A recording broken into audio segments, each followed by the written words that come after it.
All right. How's that? All right, everybody. How are you? Welcome into the rant. That's what it is. Hold on. I'm like, why is it so dusty in here? Hold on. Well, just pretend it didn't start yet.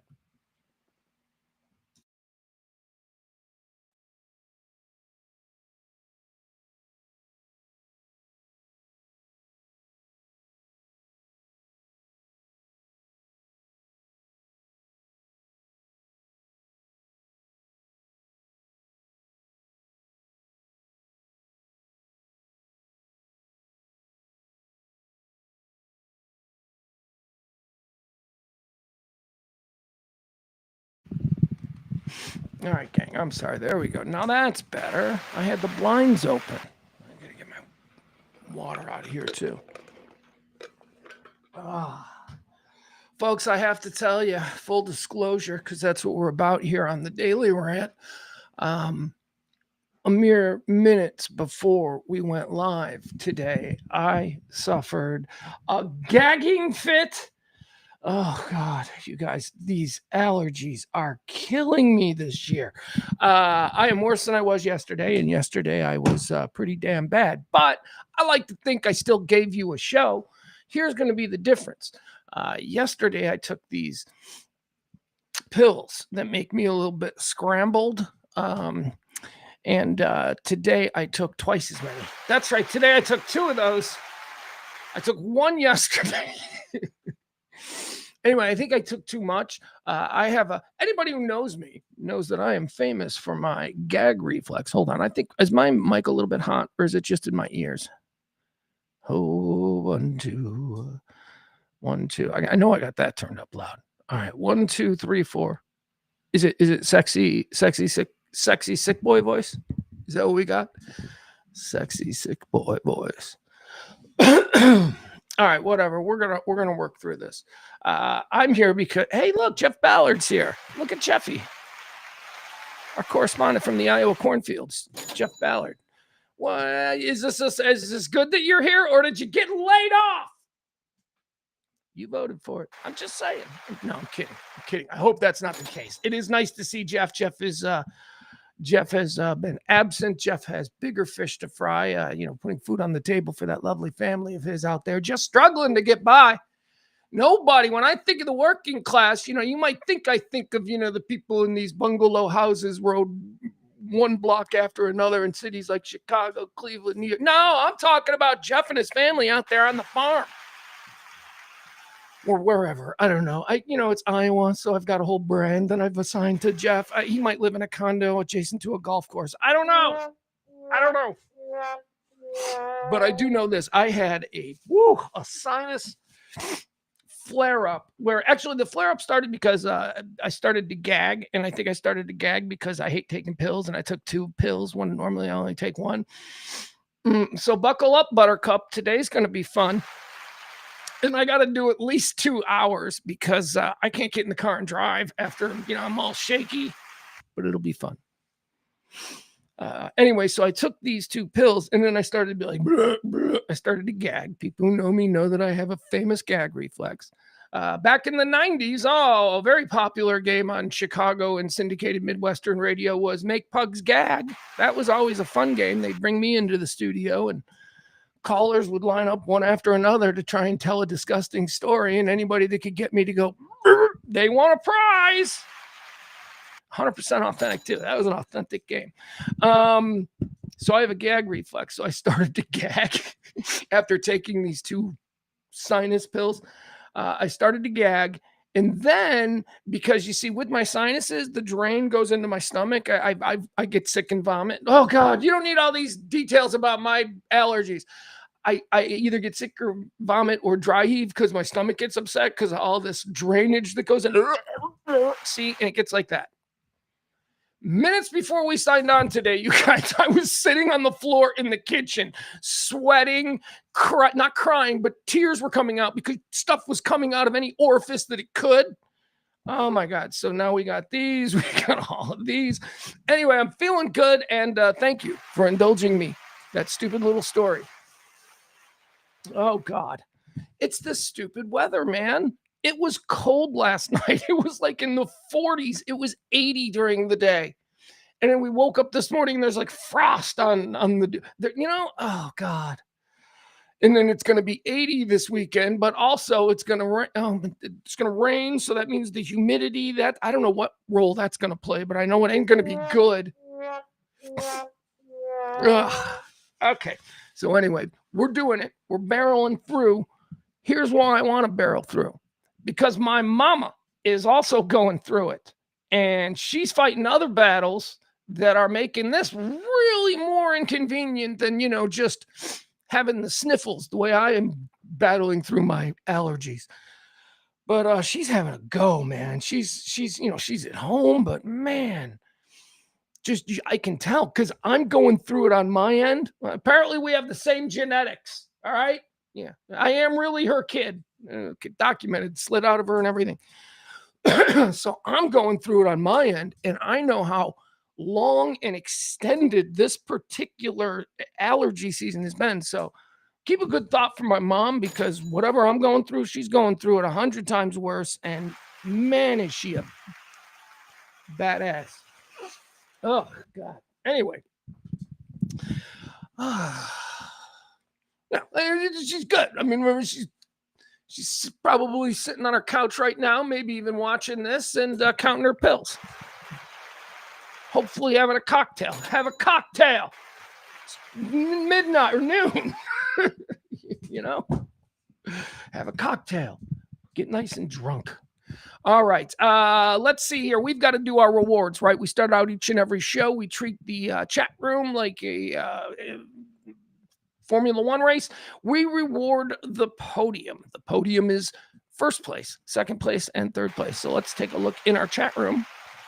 Let's see where we are podium-wise. Hold on, guys. Shaky allergy hands. We're going to go. Peter is in first. Oh, my God. This is a fairly unique podium. Peter's in first. He's always in first. Look at this. We got Jen Smead. Look at her. She's in second. Taking second place. And then Taronda. You can't stop Taronda. You can't stop Taronda. You must only hope to contain Taronda. And at this point, she's been contained on the podium every day. All right. So thank you, guys. Appreciate that. We also have an executive producer, because of course we do, because, during Pledge Week, he could be executive producer every day. It's Peter. Thank you, Peter. Thank you, Peter, again. We are in Pledge Week. We're every day that it goes, you have to understand, we cut the budget so tight to the line that like there's nothing essentially left over for me. I can scrape by on other means, so don't worry. But we cut the budget so tight every month at a specific number that the longer the Pledge Week goes on, the budget expands. Every day it's $15 in gas. Yeah. I mean, so it's, I don't know. So anyway, thank you to Peter, man. He helps us keep pace, bro. Thank you. And, at some point we're going to hope that we can repay Peter in some way, but we'll see how all that shakes out. Until now, all we can do is say that Peter is our executive producer, because he was the big tipper yesterday. He was the only tipper yesterday, I think. I'm going to look at it again tomorrow, and because I can't do this. You guys don't want me. Look, the less I obsess on it, the less time of the show that I'll take up shaking my can. So thank you, Peter. Appreciate you. All right. Let's see. What do I want to talk about right here off the top? Well, okay. So let's do this first and foremost. How about some NFL breaking news? Or as I broke it yesterday, look. The first game of the NFL season seems to suddenly be under much debate. The NFL schedule is going to be released tomorrow, and it's hotly anticipated. Oh, the prediction markets. Oh, everybody's excited. The NFL has done just such an incredible job. Do you remember when the NFL Network first started? And people's reaction were, what are they going to do the rest of the year? I'm so smart. I wouldn't have invested in NFL Network. The season's only 5 months, right? That's big, loud, stupid guy back in 1990. the NFL Network and the NFL, and they have turned the NFL season into 365 days a year. If you are an NFL fan, they keep you salivating every couple of quarters with a different big deal, whether it's the draft or training camp starts or, free agency begins. I mean, it's insane. It's so cool. I like, Hard Knocks. They've done it. I hope they're going to release a new one, but Hard Knocks for the last couple of years has now expanded their series on HBO from just covering training camp to doing in season and now off season. And I thought the off season Hard Knocks was going to be stupid. I remember making the joke, oh yeah, real exciting watching the accountants work. That's not what it is. They turned it into the first season. The first season of Hard Knocks off season had so much drama that I thought it was the best of all the it was more interesting. That was the season that focused on the New York Giants when they let Saquon go to Philadelphia and they made a million other mistakes. It was fascinating to see how these deals go down. Anyway. So the NFL's done a really good job of that. And we're all very excited about tomorrow because tomorrow the actual schedule comes out. We get to see who your team plays on what day and where and when. We know who they're playing. We've got the teams. We just don't know when. So the big drama surrounds who is going to get the showcase game to open up the NFL season. It is going to be on a Wednesday night, the very rare Wednesday night, done on Wednesday to accommodate a game in Australia that is going to be airing on Thursday. It's Thursday of last year in Australia, right? How does that work? Or is it Thursday of next year? What season of football are they playing? 2026 or 2027? I don't know. Anyway, so the big drama concerning the schedule release tomorrow by the NFL is who's going to play the Seattle Seahawks in Seattle on Wednesday night. Who's taking on the Super Bowl champion? Now, I told you yesterday in breaking news with absolutely 100% certainty that I had been informed that it was going to be the Chicago Bears. It was going to be the Chicago Bears, Ben Johnson and Caleb Williams riding into Seattle to open the NFL season against the defending champion Seahawks. That's what I was told. It's what I told you. Okay, so yesterday, some other loudmouth guy by the name of Kurt Minifini, the dude from Boston who's on Barstool. He got kicked off of Boston radio because he's a troll, and now he's over on Barstool. I say all this. I enjoy him. I think he's cool. But he's a Boston guy, so, whatever that's worth.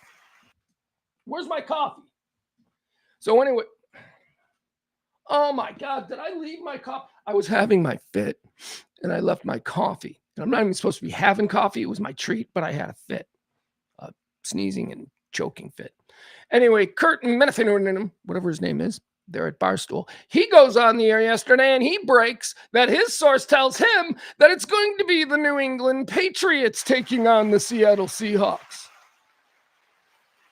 And this has stirred great debate because there's a lot of people here in Chicago who apparently heard the same stuff that I heard. And they're also going, nah, that's not really. Then why was a hotel block booked out yesterday? Stuff like that. So let me just tell you something. I'm so sick of Boston people, right? Even though I said that I kind of like this Kurt guy, but still, Boston people, the arrogance of the Boston sports fan, it just drives me absolutely nuts. And right now, you know what I'm thinking of? I am thinking of Sam the Mailman. Sam the Mailman. He's like a Boston guy. Oh, he's so obnoxious. Anyway, they're all obnoxious. The facts are this. The NFL is... Okay, so why would it be the Patriots? Okay, well, it would be a rematch of the Super Bowl. That's... Right? The last NFL game of the previous season was the Seattle Seahawks taking on the New England Patriots for the Super Bowl. The Seahawks won. So why not make the very first game of the next season the exact same game? Well, how about because the Super Bowl sucked? How about that? How about the Super Bowl sucked? The Patriots were outclassed, and now you think you want to run it back, but this time you're going to give the Seahawks home field advantage? Come on. Nobody wants to see a rematch of a bad Super Bowl, okay? but I do understand why you might lead with that. Here's the other thing. This is why the first game of the NFL season is not going to concern the New England Patriots. Yeah, it was a shitty Super Bowl, and ain't nobody want to run that crap back. But do you also think that the NFL wants the big story of the day to be that Mike Vrabel, the guy embroiled in this weird mistress kind of thing with Diana? The NFL wants to distance themselves from that storyline. That's the storyline of the offseason. That is what's going to happen. Is he going to be suspended? Is this, that? Is there an investigation? Where is the investigation? Who did what to whom and when? The NFL doesn't want to kick off the season with that. They don't. So stop it, you Boston people. The first game of the NFL season, although not officially announced, will be the Chicago Bears going to Seattle to take on the Super Bowl champion. That'll be on Wednesday of opening week. All right, there we go. Thank you. Damn, nobody wants to see a run back of a bad Super Bowl, and the NFL certainly doesn't want people just throwing a spotlight on their philandering head coach.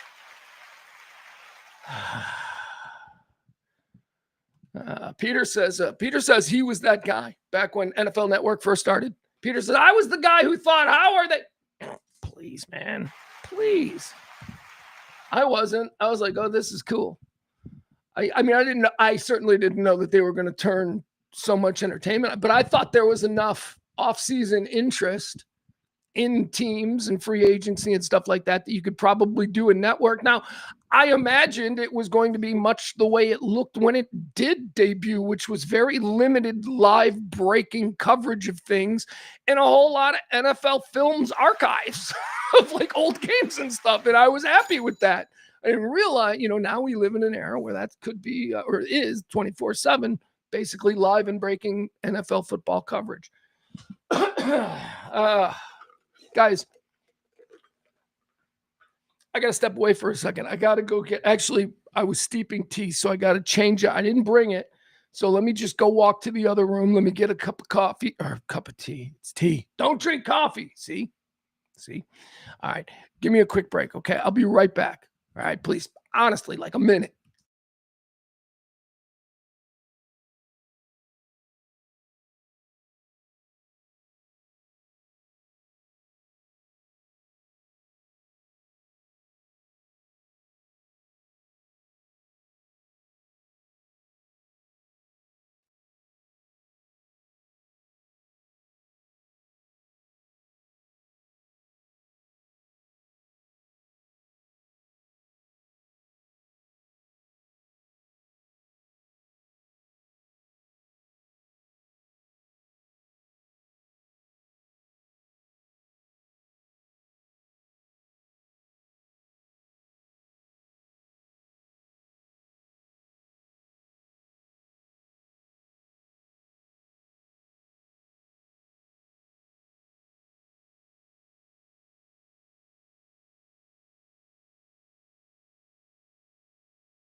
All right, there we go. See, that wasn't so bad. Thank you. Appreciate it.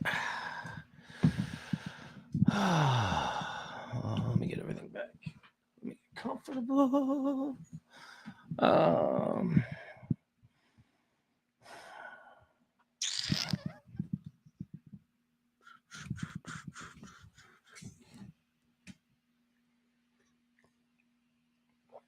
How are you?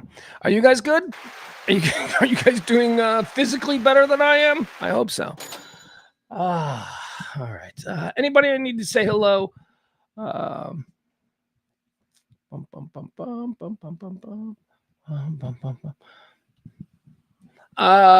Jeff Ballard, I assume that he is talking about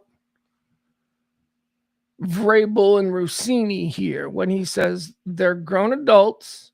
No one should be fired. or even suspended. Well, fired, I think that's up to the individual. Certainly, that's up to Bob Kraft. Okay, she stepped away. She was basically being marginalized by the Athletics. She was being sidelined, but she stepped away. So she, fired or whatever. They did the deed. The deed became public, and she was so humiliated that she decided to resign. Okay, so takes care of that. Suspended. Now this is.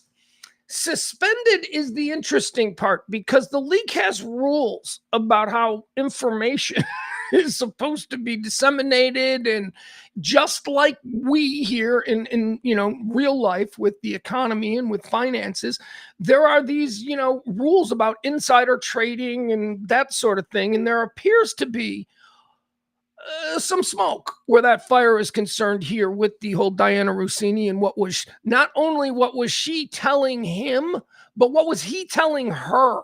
What was she learning about the inner workings of the Patriots that she was then turning, so there's a whole lot of stuff. So on one level here, I completely agree with Jeff that this is a story of infidelity. This is personal. If the owner of the New England Patriots finds this to be some kind of moral offense against his brand, then he can fire him if he wants. I don't think Bob Kraft is going to do that, but he can, America. I think that's fine. The suspension thing, we got to see. That's why there's an investigation going on into a whole bunch of things. Who knew what, when, who told what to who, what, I don't know. But I do, in spirit, I do get that sentiment. That it's just two grown adults who are acting like, traitorous whores, I guess. I don't know. Traitorous, of course, to the people that they were both married to. I said from the very beginning that the story is gossip and we shouldn't really be paying attention to it. That's how I introduced it to you. And then there's just, every week there's more pictures or more stories. And then there's the pregnancy.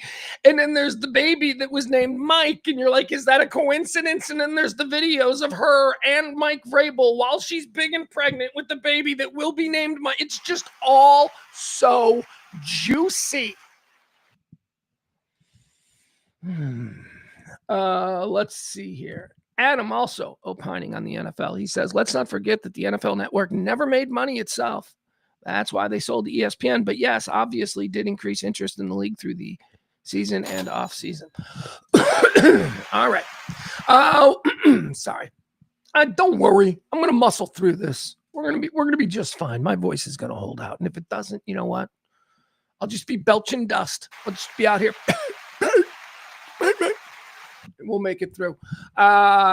One thing I do want to tell you guys about this before we get into all the day's news and fun, silly stuff. Man, I saw something last night. I like to hip you to things that are just, I try not to waste your time with garbage. There's a lot of garbage, but when something like really strikes me and affects me, man, there's this new documentary. I don't know if you like documentaries. I do. I especially like them when they concern people that I already admire. There is a documentary on Netflix that was just released called Martin, Life is Short. And it's a 2-hour Lawrence Kasdan directed. Lawrence Kasdan, the great director, Oscar-winning director. Lawrence Kasdan directed 2-hour look at how Martin Short has lived his life. How he has, and you might think, well, probably pretty easy, he's rich Hollywood. Martin Short has gone through shit in his life that isn't publicly known. Now, I've known it, people who love him and people who have followed him all the way since Second City or the SCTV back in the 70s and 80s. We've all heard the stories. One of my favorite books that I listened to on tape on YouTube, or was it Spotify, was his life story, him telling his life story. I would fall asleep every night listening to a different chapter. He's fascinating. His growing up, he had lost, but by the time he was like 14, both of his parents were dead and his older brother was dead. his wife, who he was married to for like 30 years, died. His daughter committed suicide. He's just had a really rough, seriously sad kind of life. And yet he has perpetually carried himself in a way that has everyone who knows him completely amazed at how this guy has sort of, and it's just such an incredibly fascinating documentary. It's called Life is Short. And one of the things that makes it so fascinating is because it, for the first time, I mean, that I can remember, at least to this extent, I don't think I've ever seen Hollywood major celebrities this comfortable in home footage, home party. Martin Short threw parties. That was his thing for the last 40 years.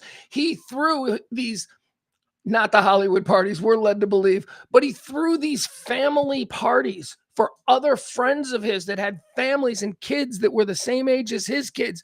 And there is 40 years of these films of just every major I mean, weird ones too. Like, you know, like what is Robert De Niro doing there? You know, just, I mean, I get Steve Martin, but just weird. And there's 40 years worth of it. And there's 40 years worth of it because one of Martin Short's closest friends, closest family friends, was Steven Spielberg. And Steven Spielberg picked up a camera at every single one of these things and filmed for 40 years. So, you know, if you think that there's like these child pornography rings going on and, you know, you want to believe the Entourage version, I mean, maybe that is a class of Hollywood party. But this is like a more grown up with kids and Christmases. And it's all like Christmas 94, Christmas 95. And you are blown away by the people that are just being normal. It's I don't know. And it's just really revealing into the kind of dude that he is. He just seems like, not that he's above it all. It all affects it. Anyway, here, I want to show you the trailer for it. And I want you to, you know, if this kind of thing appeals to you, aspirational stuff that you can watch and go, oh my God, we can all get over it, right? I mean, it's all about attitude. It's all about choices. It's all about, I've decided that I'm going to be this and not that. And by this and that, I mean sad. Or I've decided that I am going to be happy and joyful and optimistic instead of deciding to be sad. And I don't know, it's hopeless. It really is all a choice. Anyway, this is, it's called Martin, Life is Short. And it is just about this man's incredibly sad, but also really inspirational life. You're going to host a dinner party. Here you go. Hold on. Wait. And you invite Marty. I'll tell you something about Marty. Let's say you're going to host a dinner party. And you invite Marty. I loved you in Home Alone. You're wonderful. And then it turns out Marty can't come. You can't. Guys, I'm having a problem with the sound. Are you having a problem with the sound? I know that I am. I'm sorry, you guys. All right, this one, I know this one needs to go down. This one needs to go down. That one needs to go down. Okay. All right, let's try this again. I'm sorry. All right, here you go. Watch this. Enjoy this. And check out these home videos. I'll tell you something. Oh, now that's way too loud. Okay, hold on. About Marty. Yesterday when I had to disconnect everything, I screwed everything up. I screwed it all up. All right, that does not need to be up to 10. Let's try this. Marty, let's say you're going to host a dinner party. And you invite Marty. I loved you in Home Alone. You're wonderful. And then it turns out Marty can't come. You cancel the party. In this business, in the world comedy, there's nobody faster. You used to do circus work. I was a freak for a while. There's nobody smarter. Just because the eyes are so dull doesn't mean that there's not a machinery of wheels clicking away. There's nobody funnier. Say something funny. Oh, you were the guy. I feel like he could improvise to eternity, couldn't he?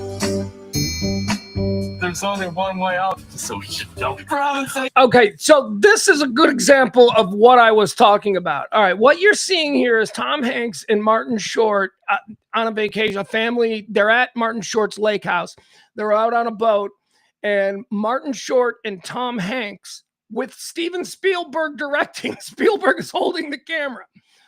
Tom Hanks and Martin Short decided that they were going to reenact the scene from Butch Cassidy and the Sundance Kid where Redford and Newman jump off the cliff after being pinned there by the Bolivian army, right? So this is a scene that Tom Hanks and Martin Short are just doing for fun with Steven Spielberg directing, except here's the thing, Martin Short is doing it as his Ed Grimley character, and Tom Hanks is doing it as Forrest Gump. we see the whole film. Well, it's like a little clip. Anyway, that's the kind of shit that it's just so funny. I'm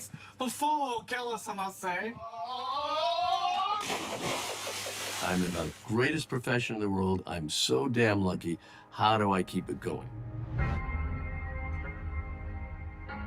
And there, of course, Larry Kasdan. Hi, Larry. In life, sometimes you hit a green light, and sometimes for no reason it's red. Mom died and Dad's health went fast. And I just was overwhelmed with, I can't do it. I can't do it.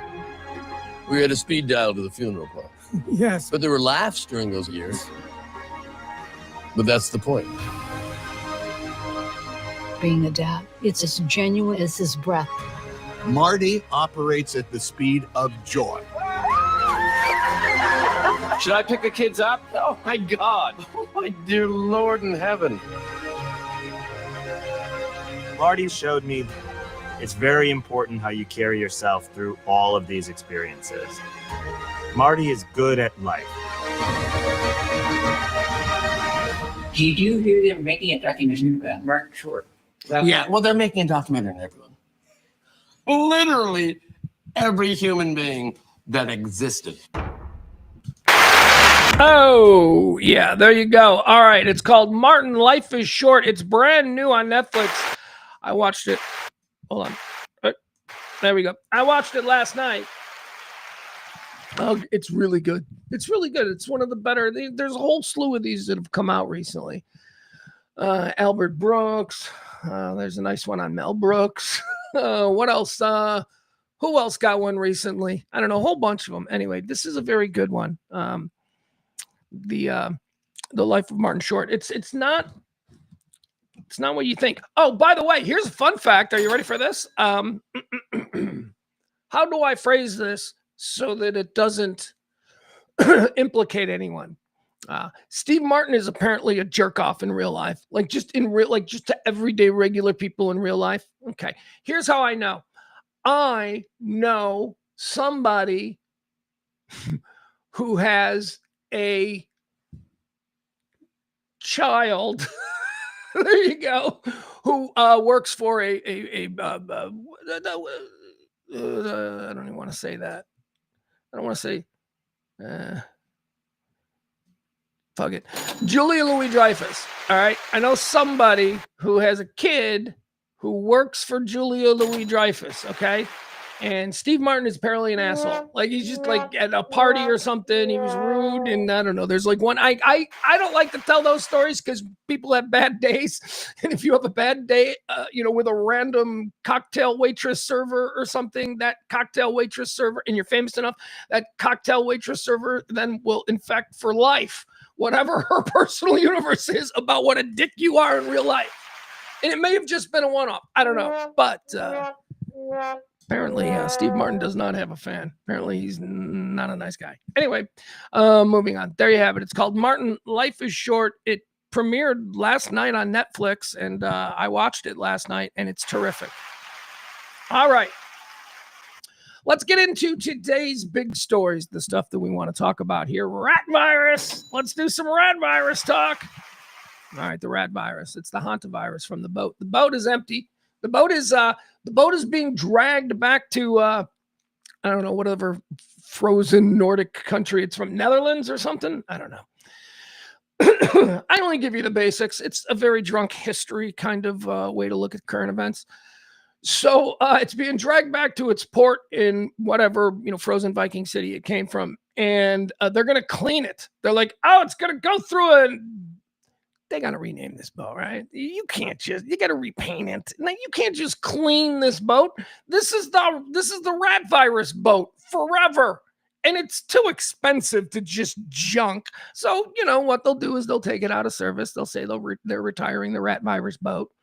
And then it'll go into dry dock and they'll paint it and they'll give it a new name. And maybe they'll update it a little.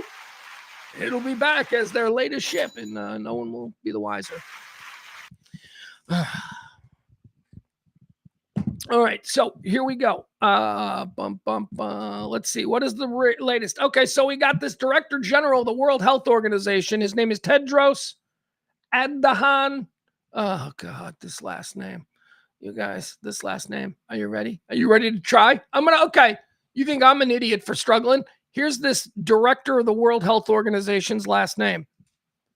We're going to start with a capital G. We're going to go H-E-B. So that's G-H-E-B. That's now followed by R-E-Y-E-S-U-S. All right, I don't know what name that is, but Tedros Adhanom Ghebreyesus. I'm going to pronounce it like that. All right, so we'll call him Dr. Ghebreyesus. He's the Director General of the World Health Organization. He maintains that there are currently no signs of a pandemic. He says that not in the cards after cases of rodent-borne disease were identified on the MV Hondias cruise ship last month. But he did tell a press conference in Madrid, quote, "Of course, the situation could change. And given the long incubation period of this particular strain of virus, it's possible we might see more cases in the coming weeks." Oh, okay. I don't know what the hell Dr. Ghebreyesus, who's Director General of the World Health Organization, just told us. I think he said, "Yeah, I'm not worried this minute, but I can't speak to." All right, let's check in with the latest. Really, all we care about is here in America, right? We care. Keep it out, because we'll shut these borders down. We have shown we have no problem. The global hantavirus outbreak, let's see, is currently being managed under strict quarantine and repatriation protocols. The World Health Organization has confirmed that the source is the Andes virus strain, which is native to South America and is uniquely capable of limited person-to-person transmission through prolonged close contact. There is a total of 3 deaths. Ladies and gentlemen, that's the same number as yesterday. We're winning this. I mean, you know, because the only thing we have to compare it to is coronavirus. And I don't remember very early on in the coronavirus there being a couple of days where the number stayed static, right? That's what was different about the coronavirus. That like on Monday, it was like there's 5 deaths in the United States. And then on Tuesday, it's like 57 people have now died. And then on Wednesday, it was like we are reaching 200 deaths associated with this, right? It got big. So this is, 3 days now in a row of 3 dead people. God love them, of course, but total deaths, 3 people have died. The casualties include a Dutch husband and wife and a German female passenger. There are 11 documented cases globally. The ship status, as I told you, it's being returned to the Netherlands. There you go. I said some generic Viking country, but whatever, that works. Let's see. Because passengers disembarked the vessel during stops, such as on the island of St. Helena. Where's St. Helena? What I mean by where, like, okay, so is St. Helena one of our islands? One of our islands, I mean, anything around the Caribbean area? Or is St. Helena one of those Leonardo DiCaprio on a yacht islands over there in Europe that I've never heard of? Maybe. The Netherlands has been affected. 2 deceased passengers. The ship's doctor has also tested positive. In Germany, 1 passenger has deceased, or 1 deceased passenger on board had German origins. 2 confirmed infections in the United Kingdom. Spain has 1 passenger quarantined. France has 1 woman in hospital with deteriorating health. Was that France doesn't want to say that because it's not saying. Switzerland, one passenger who disembarked early has now tested positive. And in Argentina, the country of origin for the cruise, where passengers initially contracted the virus off. Wait a second. We looked at this boat. I thought this was just some stupid European boat that somehow made its way all the way down by Africa and then was going to turn. You're telling me this thing started in South America? That stupid little boat? There's not even a water slide on that boat. They're going across the open ocean. If I'm going across the open ocean, I need a floating Four Seasons. That's, you know what I mean? I need one of those. This terrible. Here in the United States, we've got multiple citizens who have been repatriated and are now being monitored. 18 American citizens were aboard the MV Hondius. All 18 have been flown back to the United States using specialized biocontainment units. U.S. cruises, let's see here. Among those returned, okay, of the cruisers, among those who have returned here to the United States, one American passenger has tested mildly positive. Kind of pregnant. Again, I don't know what that means. Mildly okay, see, I don't know anything about this stuff, right? Well, you know what I know? I know a bunch of stupid stuff that maybe was right, maybe wasn't wrong, or maybe wasn't whatever, but stuff that I think now I believe that infected my brain during coronavirus. I have no idea about how viruses work anymore. I've heard so much stupid shit. You know, I don't know. Mild? Could there be a mild? I mean, or is a mild guaranteed to develop or into something more?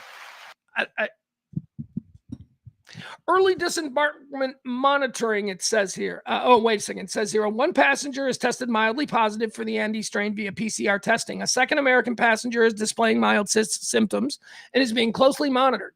Both individuals are under quarantine at the Federal Evaluation Facility at the University of Nebraska. Yeah, this is the outbreak stuff.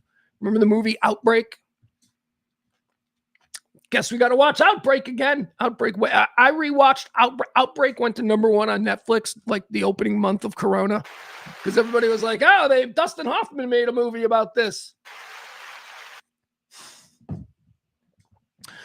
There is an unrelated domestic case that's currently making some headlines. So don't be distracted by this. If you see people, trying to get y'all ginned up about it. It is totally unrelated, and it is nowhere near as serious as the Andes strain here in Illinois.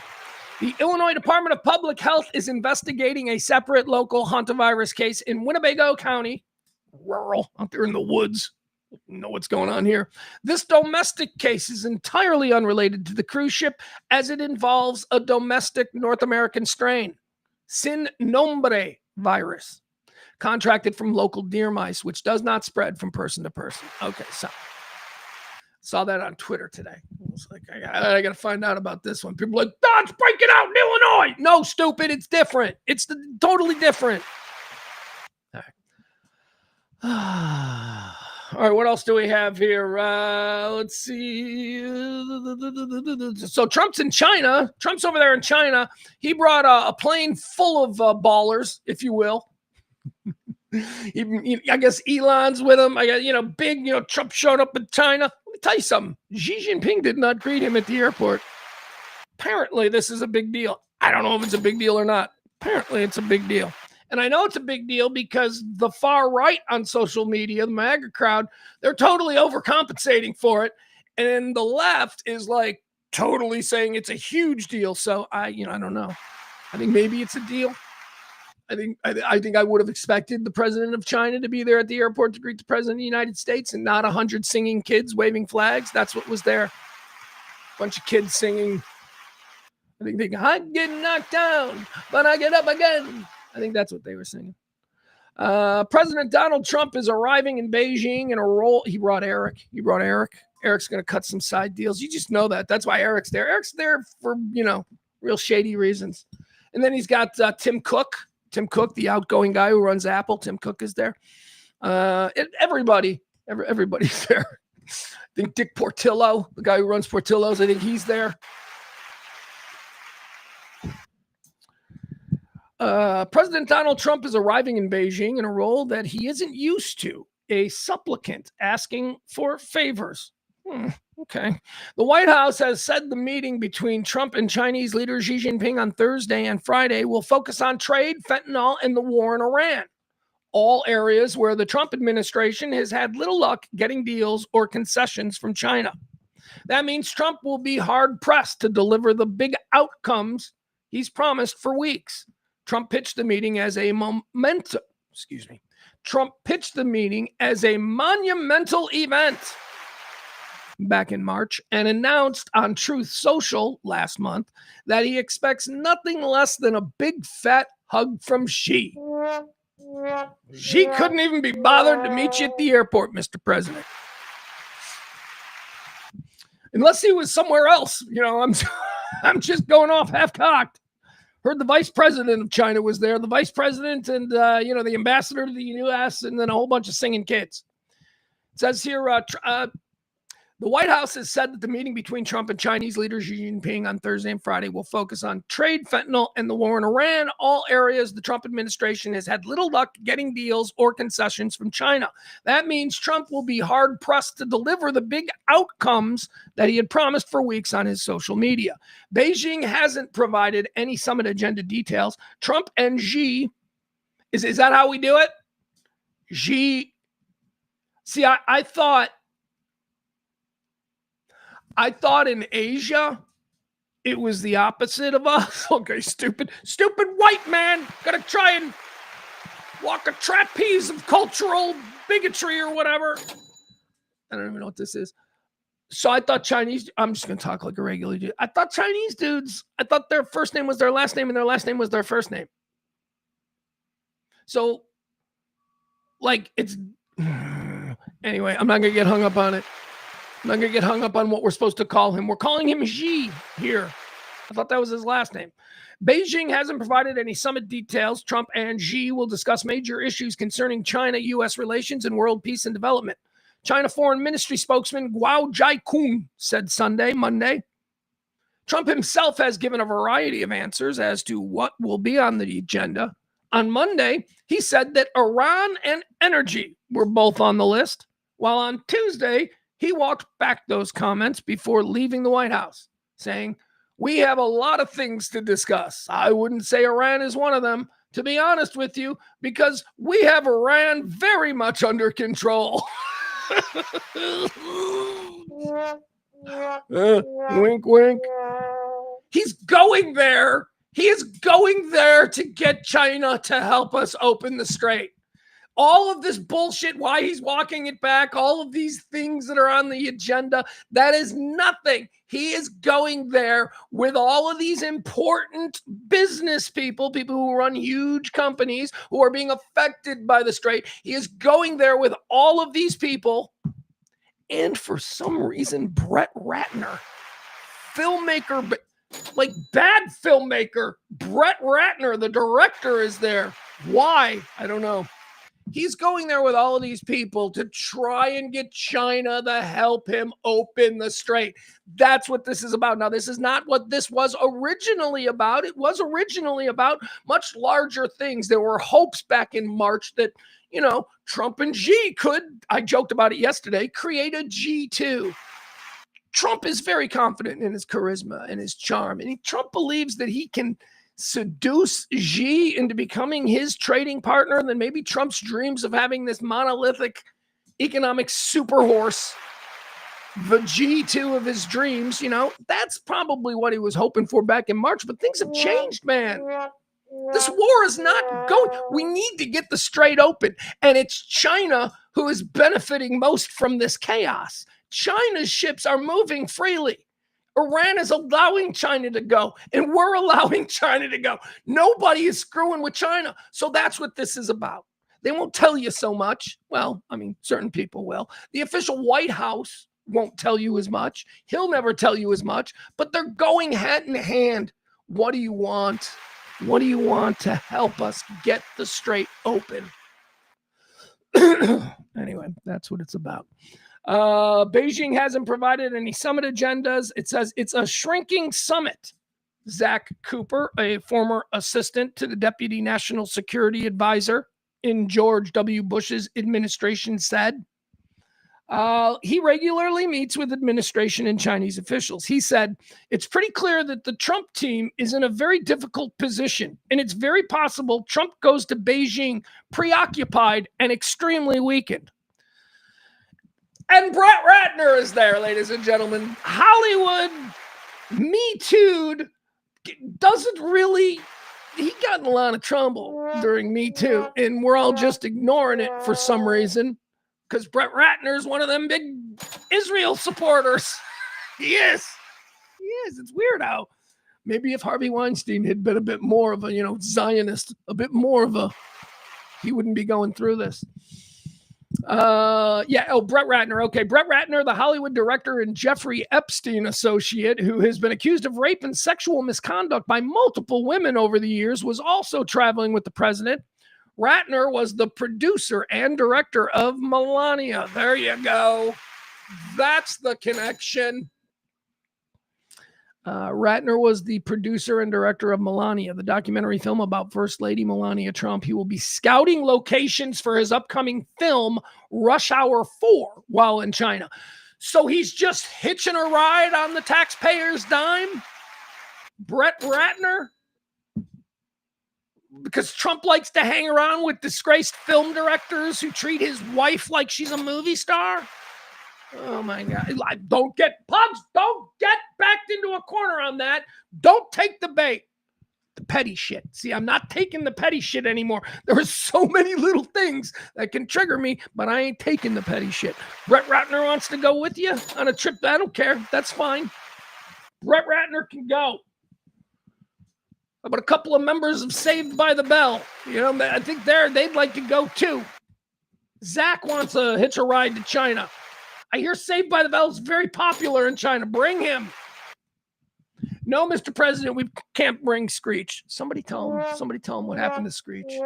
He obviously doesn't know what happened to Screech. The Bureau of Labor Statistics today released some absolutely terrible news on the economy, and I'm going to play it for you. They may as well be speaking Klingon. I have no idea what these people are talking about. I can't even tell if they're upset or if they're excited. I don't know. Here's what I know. Gas is $5.01. I know that I paid $6 for a gallon of milk. So anyway, let's let the smart people who know all about the monies and move the digits around and, find all the cool loopholes. Let's let these people tell us and explain to us what exactly happened today, because I have no idea. This is the easier one. This is the more basic one. There's another one from some guy on it. Banks want to stick you with extra fees for Hold using on. a credit Gotta watch card, a commercial. even the part of your bill for tips and state sales tax. Oh. Breaking news on the. All right, here we go. All right. There's another one from MS Business or something where I seriously had no idea what CPI is down 4.3, but we expected it to be a plus 9.2 with a 6.3 go rate. And I'm like, what? What the hell are you? Is this good news or bad news? What do the arrows mean? Green, I'm thinking means good, but what? I have no idea what they're talking about. Anyway, here's how it was broken to us. But again, we're working class. We don't need all of this fancy mumbo jumbo. All we need to do is go and try and find a gallon of milk for under $5. That's all we need. Maybe a gallon of gas for under $3. That would be a good start, but here we have it. All right, this is how it was released this morning over there on Fox Business. Now this is a Trump advocate, right? Maria Bartiromo has always been a friend. Breaking news on the producer price index crossing the tape moments ago. It is causing markets to sell off hotter than expected. Again, Cheryl has the number. It really is on the heels of CPI yesterday, Maria. Here we go, month over month for PPI for the month of April, 0.6%. The expectation was 0.5%, so that's hotter than expected. The year-over-year headline number is definitely what I believe the market is reacting to right now. That is 6%. The expectation was 4.9. They came in at 6%. We haven't seen. I don't know what she just said. She seems very tightly wound about all of this, and I have no idea to read it. I don't know what expectations of what. What is CPI? Don't, and shut up, chat room. Shut up. None of you guys are. Shut up, chat room. I don't need you guys to go, well, actually, I don't. We're just normal people. This is not normal people talk. This is like, I can't even tell if it's good or bad. I mean, I know it's bad because, as I said, I'm paying $6 for a gallon of milk and over $5 for a gallon of gas. Let's continue here. See if she. That level of producer price headline inflation since December of 2022, Maria. And this is the energy story. Obviously, the core month over month, though, that is another piece of the story here. 1%. We came in at 1%. The expectation was 0.3, and then the. What does that mean? What does that? We came in at 1%. The expectation was 0.3. Came in at 1 what? What is this? This is, who are these shows for? This cannot be for the general public, right? I mean, this got to just be for. Core year over year also coming in much higher than expected, 5.2%. Much higher than expected. So to my virgin dumbass ears, that sounds good. Is that good? It was looking for 4.3% there. Really quick, let me get to the report and tell you what the government is citing, but I don't even think I have to tell you. I think that we all know, and that is going to be the energy story. 60% of the April rise in final demand prices was the 1.2% advance, and the index for final demand services goods jumped 2%. And they also, of course, cite the energy story. She seems like this is like something I should be very concerned about. I mean, I am. Again, $6 for a gallon of milk, $5 for a gallon of gas. So I'm already, but her seriousness, even though I have no idea what she's upset about, her seriousness is concerning to me. In this report, Maria, and markets do not like what they're saying. Back to you. No, all right. So we got a PPI of up 1.4% versus an estimate of 0.5 or 0.6, and then you had the 6%. I don't know what that means. I have no idea. All right, there we have it. They're telling us encoded messaging that shit is bad. Here, I got to show you something. I want to show you. I wasn't going to do this, but I want to show you the one that I decided not to show because I've been watching these business breakdowns all morning. I want to show you the one that I decided not to show you because hold on. Because it's just really, to me, maybe I'm just stupid, and I know that I am, but just to me, it's really funny because it's a foreign language.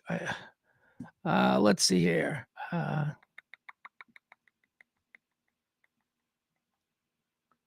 Okay. Oh, yeah, here it is. Okay, so this one was from CNBC. All right, now watch this one. No idea. I can't tell if this is good news or bad news out of this guy. All right, what was the first one that we watched? The first one was Fox News, right? Okay, so this one is now going to be CNBC. Okay. Come on. Cameron. Hold on, it's spinning. Iconic hot rods, cool customs, legendary people. 14 seconds. First Legends of Hot Rodding. 500 Oh, now when I switch off the page. classics, live music, and more. May 15th and 16th at the Fairgrounds. We gotta watch. Here you go. If you're in Nashville, enjoy. All right, watch this. Numbers are coming in on the warm side. Our April. All right, see now. I don't know what the hell is going on with this guy. I don't know if this is good news or bad news. I can't read. I'm good at reading people, and I have no idea what is happening here. All of this is gibberish. All of this is a foreign language, but I don't know. He seems excited about it, but I can't tell if it's good excited or bad excited. This is from CNBC. Producer price index for the month of April. Headline number, almost triple expectations, up a whopping 1.4%. Wow. You have to go back to March of 22 to find a bigger number, and that number was 1.7. That all sounds good to me. That all sounds good. Whopping sounds very much, it's all whopping, like good. That all sounds good. And it's up, and up is good, right?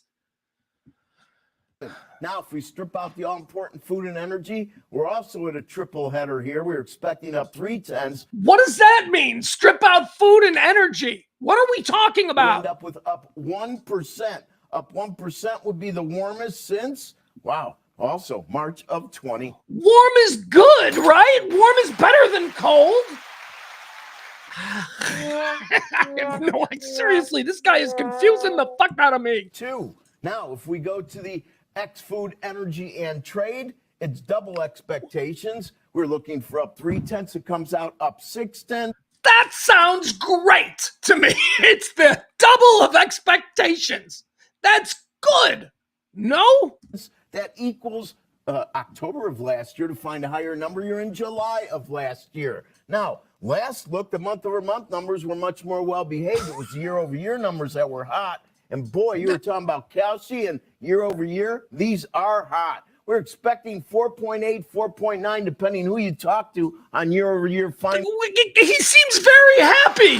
What is going on here? I can't tell if this is good news or bad news. Actually, I guess it's bad news, but again, guys, we don't need these people in their fancy $10,000 suits telling us that, you know, your rich uncle should be concerned. All we need to do is drive past a local gas station, and we know how jacked up things are. You know who doesn't know how jacked up things are?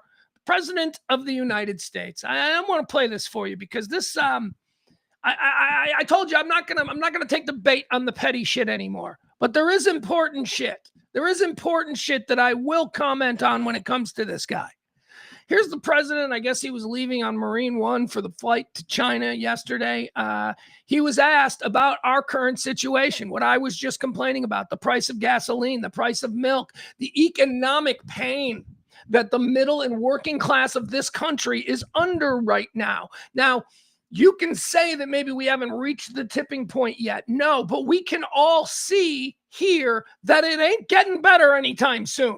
There is nothing on the horizon that is going to stop our anxiety, stop our concern, have us canceling vacation plans. I know you got the transportation secretary out there doing some taxpayer-funded reality show where he's going to encourage all of us to take to the open road this summer, but that's not going to happen. That is not the reality in this country. You know what we're all probably going to do? Stay home and protest, maybe.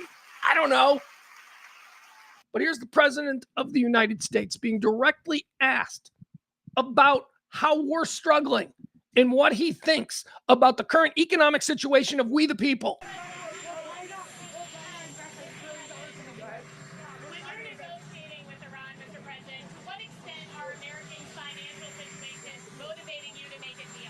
When you are negotiating with Iran, Mr. President, to what extent are the American people's financial struggles influencing you to make a deal?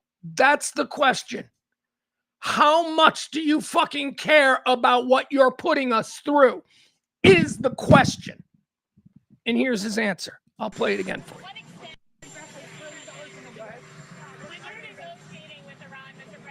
What extent are Americans' financial situation motivating you to make a deal? Not even a little bit. The only thing that matters when I'm talking about Iran, they can't have a nuclear weapon. I don't think about Americans' financial situation. I don't think about anybody. I think about one thing. We cannot let Iran have a nuclear weapon. That's all. That's the only thing that motivates. Okay. All right. There you have it. Needs no commentary.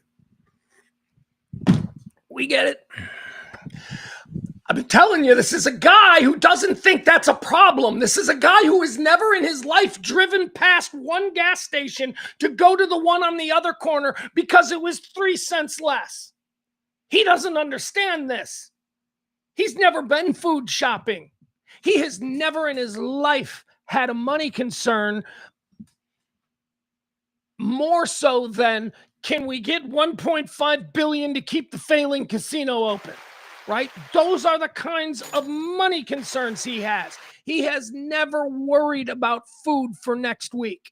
He has never worried about whether he pays the electric bill. How far behind is he on the car payment? How can we spread this? Do we need to shop at Aldi, Dollar Tree, and the local grocery? President of the United States does not think that way, has never thought that way, and he doesn't consider it. The President of the United States doesn't like us. That's what I'll say about that. He doesn't like us. He was born into a class of people that are no different than the European nobility. The European nobility for centuries, for millennia, have believed that they are of a special bloodline.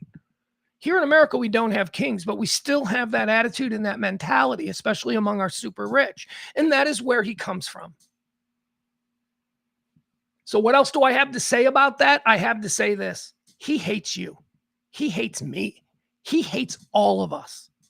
Well, unless, of course, you can donate to his campaigns or you in some way can serve him.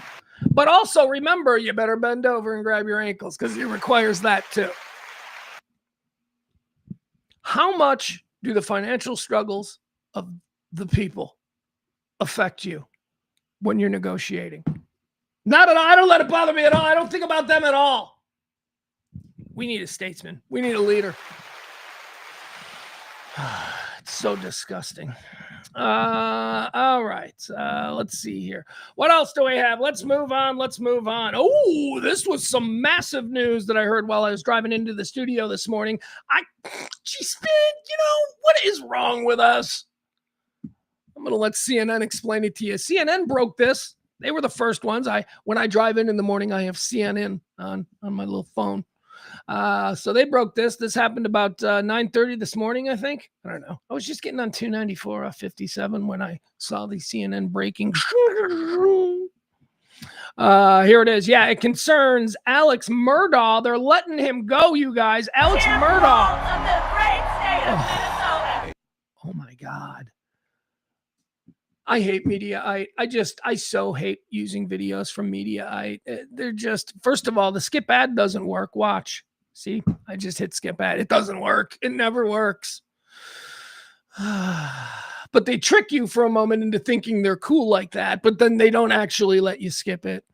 So I have to fill time here. Anyway, Alex Murdaugh, you remember him. He's the prominent South Carolina attorney whose, family has been the subject of multiple miniseries. Seems like everybody dies in this guy's family. He had housekeepers. Like a housekeeper fell down the steps and broke her neck, but she was actually pushed. He's got a son who, either killed or really severely injured a whole bunch of his classmates when they were out drunk boating one night. And then his wife and another one of his sons, they were murdered in the stables at their house, and he was put on trial.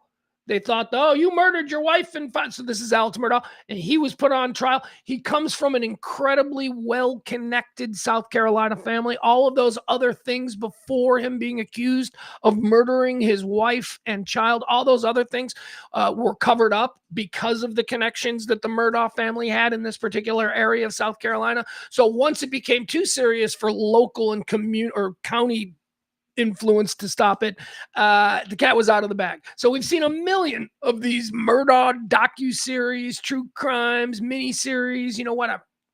I have.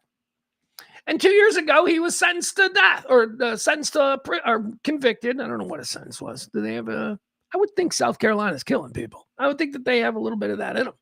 But I don't know. He was sentenced. He was found guilty of the murder of his wife and his child 2 years ago. And this morning, this happened. So, Murder convictions of Alex Murdaugh have been overturned, and a judge ordered a new trial, saying the first one was marred by the, quote, improper influence of the county clerk.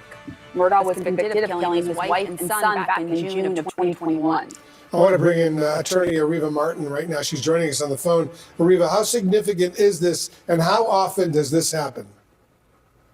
Wow, this is a stunning turn of events, Wolf. This doesn't happen very often where you see a unanimous 5-justice Supreme Court, and this is the Supreme Court of South Carolina, vacate both murder convictions and life sentences. Essentially, the court found that Murdaugh's Sixth Amendment right to an impartial jury was egregiously violated by this court clerk. Her name is Becky Hill. We remember that she made comments, or was reported that she made comments to jurors about his testimony midway through the trial. According to this opinion, this Becky Hill placed her fingers on the scales of justice. This is pretty extraordinary, Wolf. All right, that's what they're saying. They're saying that somebody who was working for the courts influenced jurors in the first case. The first case, he was found guilty of murdering his wife and his son. 5-0, South Carolina Supreme. 5-0. That means that's 5-0 is what the Supreme Court of the state of South Carolina voted to overturn these 2 murder convictions for Alex Murdaugh. 5-0. That means that this is a slam dunk. That this idiot who works for the court system or whatever, a bailiff or whatever, this idiot actually screwed everything up. For those of you wondering, he's not getting out of jail. He's been convicted of a whole bunch of other things. Like he's in jail for life for like financial crimes and all that kind. He ain't going anywhere. Don't worry about that. But these are the most significant of the charges that he is in jail for. So, what'll probably happen? They'll retry him. They'll absolutely retry him. It was a high-profile case.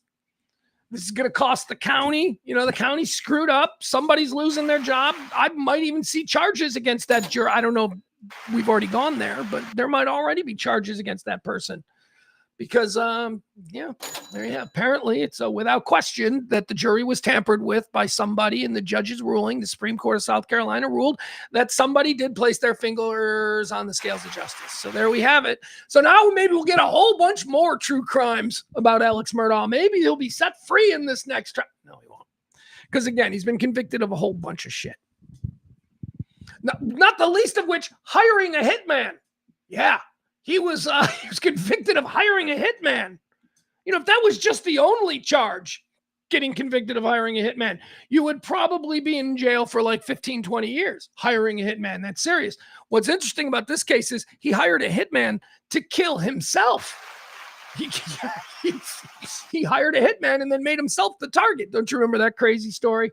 Back when he was under investigation for the murder of his wife and son, he staged some big stunt on a rural road in South Carolina where he was supposedly fixing a tire, and then somebody drove by and shot and killed him.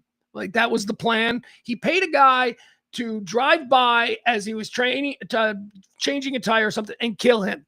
Paid a guy. Now, this guy that he paid happened to have been some well-known local ne'er-do-well who the Murdaughs had some shady business dealings with in the past through their, private eye business or whatever. Like that, he did that kind of stuff. He did like weird, shady private eye shit. Anyway, the connection was right there. He didn't end up killing him. He just hurt him really bad, which is stupid. The Murdaugh case is fantastic. I invite you to just, if you're unfamiliar, jump in. It's just crazy. And once again, it shows you exactly what I was telling you about Trump, about how Trump doesn't like you. There is a class of people in this country, and the Murdaughs are very much a part of that class of people, a class of people in this country who all the rules and all of the preachings about, justice and all of that just applies to the peasants. It doesn't apply to them. I mean, those are just things to keep the peasants in check. We rich people, we can keep each other in check because we're all rich. And we'll have our own thing where we have islands where we rape children and all. We'll have all of our own things, and we'll get a guy who's president who can give a fuck about your gas prices. We'll do all of those things. But the rules, they all just apply to everybody else. Rich people are not our friends, okay? The billionaire class, they're not our friends. They're just not. They think they're better than us. All right, let's see. What else? So Murdaugh overturned. The Alex Murdaugh murders overturned there by the South Carolina Supreme Court. Here's a crazy story. This is something I wanted to share with you. A little bit of a cleanser, a little bit of a palate cleanser, if you will. This was leaked and it went viral last night. It's so awesome. So Michael Jackson back in 2003 went on a concert tour, right? And I don't remember what Michael Jackson concert tour was, but this the date of this is September 1st, 2003, okay? These are food preferences for Mr. Jackson. So when Michael Jackson would get on a plane or would have to arrive at a hotel, or he didn't just eat off the menu. He can get on a private plane and be like, what are you serving? No, they were serving exactly what he wanted, which is, that's okay. That's okay. Fine with that. He's Michael Jackson. Somebody's got to be Michael Jackson. He was Michael Jackson. So you get those kinds of things. 2003 Michael Jackson. Like if I was thinking like, what do you think Michael Jackson eats? It's 2003. I'd be like, he probably eats like a bird. I bet he eats like a couple of blueberries, and I'm just gonna have a piece of lettuce, like that kind of thing. What do you think Michael Jackson drinks? Juice boxes, right? I don't know. What do you think Michael Jackson, isn't he a Jehovah's Witness? Because we were always led to believe that Michael Jackson didn't drink alcohol. It was against his Jehovah's Witness faith. And remember, it was a big controversy when he became the spokesperson for Pepsi, because Pepsi had caffeine in it, and that's a drug, and the Jehovah's Witnesses do not allow caffeine. But he still took the money for Pepsi, right? Whatever, we got past it. There was no social media to harp on it and make it a really big thing. It was just a 1 or 2 day story, and then everybody moved on. But I would think, Michael Jackson, I want to say that I would think that he was a health freak because he was so physically gifted and thin and all of that stuff that I'd be like, oh, I bet he eats he's probably vegan. Michael Jackson, he's probably, knowing full well that he was taking propofol to fall asleep, which isn't healthy, but you know what I mean? Like California healthy, or he doesn't eat red meat or anything like that. Well, we would be wrong. We would be wrong about what Michael Jackson preferred to eat every single day. And you know what he preferred to eat every single day on this 2003 tour?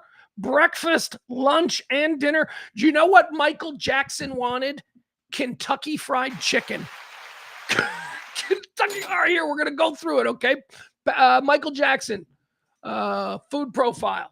All right, here you go. Date, September 1st, 2003. Food preferences.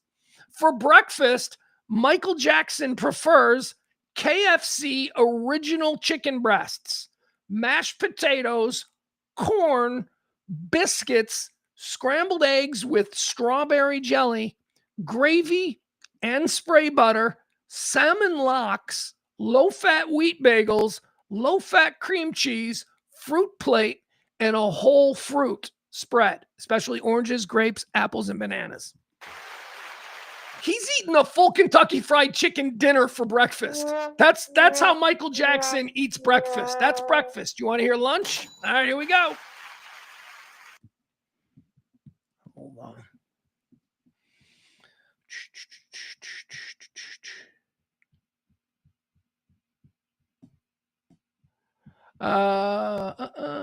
What's going on here? Who's this? We got somebody new in the chat room. All right, going back, before we dive back into the menu that Michael Jackson enjoyed.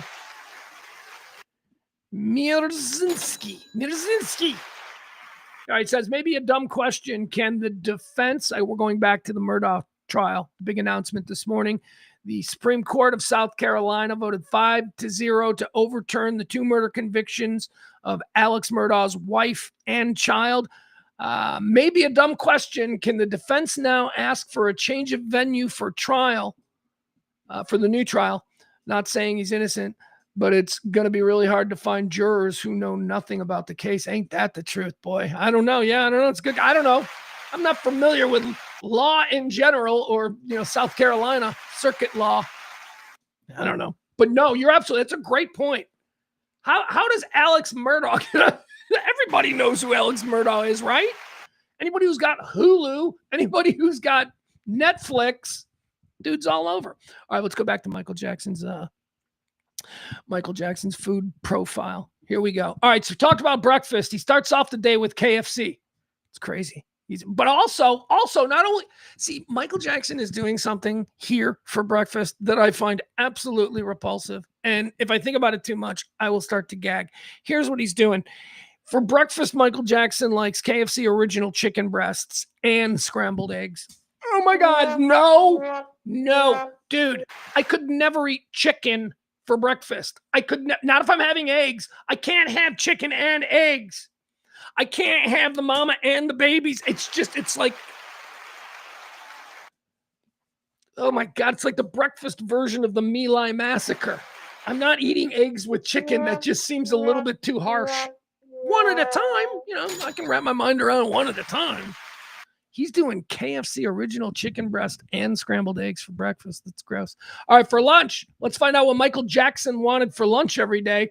KFC original chicken breasts, mashed potatoes, gravy on the side, corn on the cob, biscuits with strawberry jelly, and spray butter, right? That's the exact same repeat of what was on the menu for breakfast. You don't have leftovers from breakfast? Are they doing that? Do you think it's leftovers from breakfast? Or do you think it's a whole new spread of KFC? I bet it's a whole new spread. It says here, if traveling for a number of consecutive days, he will try other forms of chicken, but would still like KFC. All right. So maybe there's not a KFC where, you know, he's performing. I don't know where that could be, but Michael Jackson's probably played in a lot of interesting spots. So maybe some, like, you know, some regional chicken he'll have to muscle through. And I love that, you know, Michael's willing to try new chickens. It's not like Michael will not perform unless you give him Kentucky. No, he's like, Michael's open to trying regional chickens, but he wants KFC. Just, you know, he wants KFC. Michael's not a chicken Nazi. He loves chicken. He wants KFC, but he does understand that his popularity sometimes outkicks his love of KFC franchises. So we'll try regional chicken. I love that about Michael. Sounds reasonable. How about dinner? You think he's going to go 3 for 3 with KFC? You damn right you are. What did Michael Jackson did not endorse KFC? He should have, though. You know, I mean, that seems like a no-brainer. For dinner, it says KFC original chicken breasts, mashed potatoes and gravy on the side, corn on the cob, biscuits with strawberry jelly, and of course, more spray butter. All right, so 3 meals in a row every single day on this tour. Michael Jackson wants KFC. How about desserts? Desserts. Michael's going to pick at desserts or something. It says here that Michael rarely will eat dessert, but he will ask for a sundae 1 out of 10 times you fly with him. All right, hold on. Here, it's a note here. It says dessert note. Michael rarely eats dessert, comma, but will ask for a sundae 1 out of 10 times you fly with him. He eats mostly gum and mints for dessert. Gum. But 1 out of 10 times he's going to say, I'd like a sundae. And you better have that sundae on board. I'd like a sundae, please.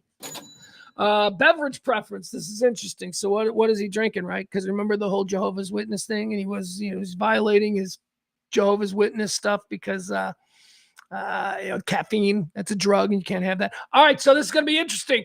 What does Michael Jackson drink? Are you ready? This first note here is so fascinating to me. I mean, I wouldn't have bet this. His brand, Michael Jackson's brand, was so well stained into him. I believed it. I believed it's so weird. That was all I think of brand.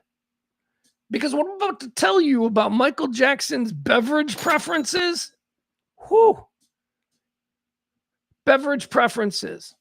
White wine in a Diet Coke can will be served to Michael upon every flight. Okay, so Michael's Diet Coke, apparently. He's walking around with a Diet Coke, and it's filled with wine. And that's not all, okay? White wine in a Diet Coke can to be served to Michael on every flight. He would also occasionally like 7-Up, Orange Crush, or Fruit Punch, okay? Alcohol on hand. He will sometimes request tequila, gin, or Crown Royal. Michael Jackson sitting in like the whole Michael Jackson. Imagine that's come on. I don't think of Michael Jackson drinking tequila. I sure as shit when you see Michael walking through a crowd and he's got a can of Diet Coke. I don't think that's white wine in there. His brand was really good. His brand, because I don't think he's as weird. I don't think Michael Jackson is as weird as we were led to believe. I think maybe him being weird was just a veneer that he put up, to indemnify him against charges of being a pedophile. That's it. Because that one I still think is on the table. I still think, when I say I don't think Michael Jackson's as weird as we were led to believe. That doesn't mean I don't think he's, he's a 50-50 pedophile. That for me, I love Michael Jackson. I love his music, right? Separate the art from the artist. But if you were to say, what do you think? Did he molest those kids? I'm 50-50, man. And I wish I wasn't 50-50. I'm like, I don't know. All right, so some additional comments here at the bottom of Michael Jackson's 2003 tour menu. It says, Michael likes big red gum and a lot of different gums and mints. He will eat cheese and crackers off a fruit plate on very short flights. That's a weird caveat to that instruction.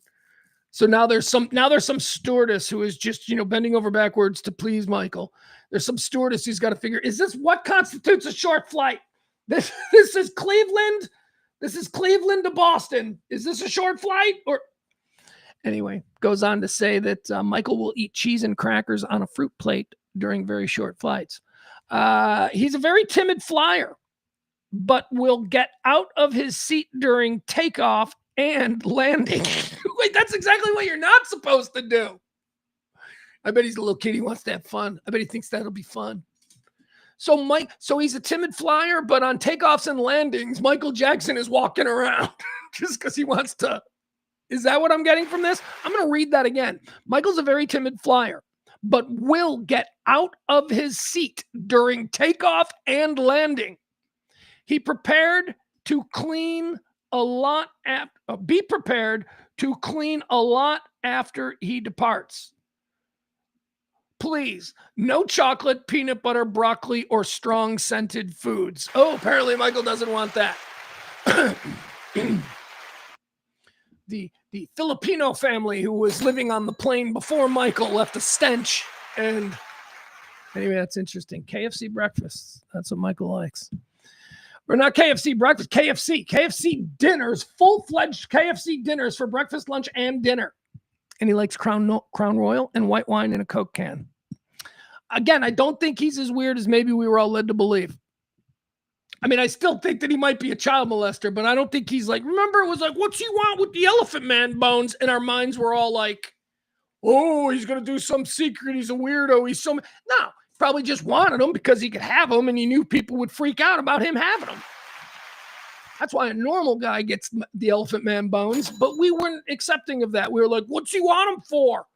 He must be a weirdo. He must be wanting them for some kind of secret. I don't know. I think he's probably a lot normal than we thought. All right. Speaking of a lot more normal than we thought. Oh, before we go into this one more time, let me thank our executive producer of today's show. I certainly do appreciate Peter the Great and him stepping up. I also want to thank everybody that helped us out this pledge week as we are in the middle of a pledge week. Thank you not only to Peter for dropping a little something yesterday. April, thank you to Barney, Leslie, Frank. The GOAT. Oh, we didn't thank the GOAT. Tracy D. All right. Thank you to all the people who have so far helped us out this Pledge Week. Pledge Week is not over. If you do want to help support this kind of talk, please drop a little something there, either in the Cash App or the Venmo. It'll be greatly appreciated. All right. Got to do that from time to time. And thank you to Peter. Thank you to Peter and thank you to Kim. All right. So this summer, and I don't know when, this summer, my kid's coming here. My kid's coming this summer. He's going through some stuff. This is going to be one of those summers where, he is going to grow up a whole lot. He is going to come here from Chicago and he's very excited about coming here. But he's 17 years old now. He's not a little kid. Every day is not going to be filled with, what different water park can we go to? How do you entertain the kid? But, he's grown up. I got stuff to do. People around here got stuff to do. His grandma's not feeling well. He just wants to be around this side of the family, or at least, for a little period of time. And I understand that. So anyway, so we're preparing for that. We did this. It's going to be, it's going to be great. We don't know when, but soon, maybe. And he doesn't have football, so he doesn't need to go back on a tight schedule. So Just gonna let them have Summer of George. I told you, look, dude, Summer of George. That's how you're gonna live it. Anyway, to that end, I don't have any because it's not gonna. It's first of all, economically speaking, it's an incredibly tight summer. After we get him here, I don't know how much money is going to be left over. So we might just do a lot of podcasting this summer because that's cheap and we can do that together. But one of the things that I do want to do, and I can phone in some favors and stuff, is I want to take him. I want to go see the Smashing Pumpkins at Lollapalooza. Lollapalooza happens every year in Grant Park here in Chicago. It's part of a series of big giant festivals that we have all summer long. We are a great summer city. You don't need me sitting here telling you about that. Okay. Great summer city. Best city in the world in the summertime. That's my two baseball teams. We got beaches, more beaches than Miami. Yeah, that's right. Did you know that Chicago has more mileage of beachfront? More beaches, more actual beaches than Miami. Not Florida, but Miami specifically. Anyway, we're a great summer city. We want to go to Lollapalooza. So I'm gonna call in some favors, and I'm gonna try and get to this Friday night show. Friday night of Lollapalooza. Lollapalooza is Thursday, Friday, Saturday, and Sunday. The reason we're going on Friday is because Friday night, that's going to be the big night. It's the night that the Smashing Pumpkins are closing out the show. It's on the big stage. It is the first time that the Smashing Pumpkins, who are a Chicago band, I mean, if the Smashing Pumpkins were, 1/8 as successful as they were, they would still be a beloved Chicago band that could probably fill Grant Park with a free concert if they wanted to, but they're not. The Smashing Pumpkins are a much bigger band, and they have a legacy and all that kind of stuff. And part of that legacy was that Lollapalooza, since moving to Chicago, had never invited them. Had never invited Billy Corgan and the Smashing Pumpkins to play a night in their hometown. Which seems like a natural, right? But the reason was because for the last 15 years or so that Lollapalooza has been static in Millennium and Grant Park in Chicago, they have had a real bias against bands from the 1990s, which is interesting because Perry Farrell is still very instrumental in the whole Lollapalooza thing, although Lollapalooza in general is now a big corporation. It's now a big corporation with a board of directors and all that kind of stuff. And they had made a programming for Lollapalooza decision 20 years ago, 15 years ago, whenever it was, to move away from the guitar bands, to move away, to embrace the new sort of Gen Z music. So that and a combination of other nonsense things that go back 30 years between the city of Chicago and Billy Corgan and the Smashing Pumpkins, they had never played Lollapalooza. Now, they famously headlined Lollapalooza in 1994 when it was a touring concert festival. In 1994, if you remember, Nirvana was the headliner for Lollapalooza, but then, they broke up and Smashing Pumpkins stepped in and took over as the headliner on that 1994 touring version of Lollapalooza. And it was legendarily terrible for the Smashing Pumpkins in that Billy Corgan was a jackass to everybody and Perry Farrell didn't speak with him for 20 years. And so that also plays into possibly why the no-brainer of having the Smashing Pumpkins play a closing night, or not a closing, Friday night, the last show Friday night in their hometown. So anyway, that was announced this year. They're playing on Friday night. I want to take my son to that show. But here, the full schedule has been released today for Lollapalooza. And I got to tell you, man, hold on. Let's go to it. Let's see. I want to make sure that we can do this. Okay, here we go. Let's go through some of these bands. And man, I'll tell you, I know I'm old. I know it's not for me. And I am certain that there are a whole bunch of bands here that are very popular. All right, so here we go. So this is Thursday. If you come down here to the bottom row, these are the big headliners, okay? So Lord is playing on the T-Mobile stage on Thursday at 8:30. Oh, man, that'll be cool. Lord with a backdrop of the sun setting. Well, wait, where's she going to be positioned? Yeah, with the sun setting and the shimmering off the lake, it'll twilight. That'll be great. All right, so Lord is playing on Thursday. I don't know who Worship is. I don't know who Viagra Boys are. And I don't know who John Summit is. So I don't know who any of these other headliners of other Lollapalooza stages are on night one. I'm going to name some of these bands, okay? Katama, Wet Leg, Snow Strippers, Default. Are these bands with guitars or are these just a bunch of guys with a DJ and keyboards? I have no idea. All right, so that's Thursday. So the headliner, the only person on Thursday at Lollapalooza that my old irrelevant ass knows is Lorde. All right. Don't want to see her on Thursday. Not interested. All right, here we go. Let's move to Friday. Friday, this is Smashing Pumpkins Day. Okay, here you go. Right here. Friday night, 8:30 to 10, the Smashing Pumpkins on the Bud Light stage. That is, of course, the big stage. Before Smashing Pumpkins, we'll have Youngblood. I don't know who that is. I bet my kid does, right? My kid's going to know who some of these people are. The story so far. See, I don't know if I've heard of this band or if that's just a generic name of a band that sounds like 50 other bands that had similar names. I don't know. I'll tell you this. Baloo Brigada, not a clue who that is. All right, so Friday night, the only band I know here, at least on the Bud Light stage, the stage that I'll be at, are the Smashing Pumpkins. That's 8:30. Over here on the Airbnb stage, Freddie Gibbs. I know Freddie Gibbs. He's headlining there at 9:15. Freddie Gibbs, very, very well-known Chicago personality, hip-hop guy, performer, producer, Bear fan, very big. He did the score. He's always on the score. Anyway, so Freddie Gibbs, there he is, 9:15. That's on the Airbnb stage. The other headliners, okay, Charlie XCX. That's a big one, right?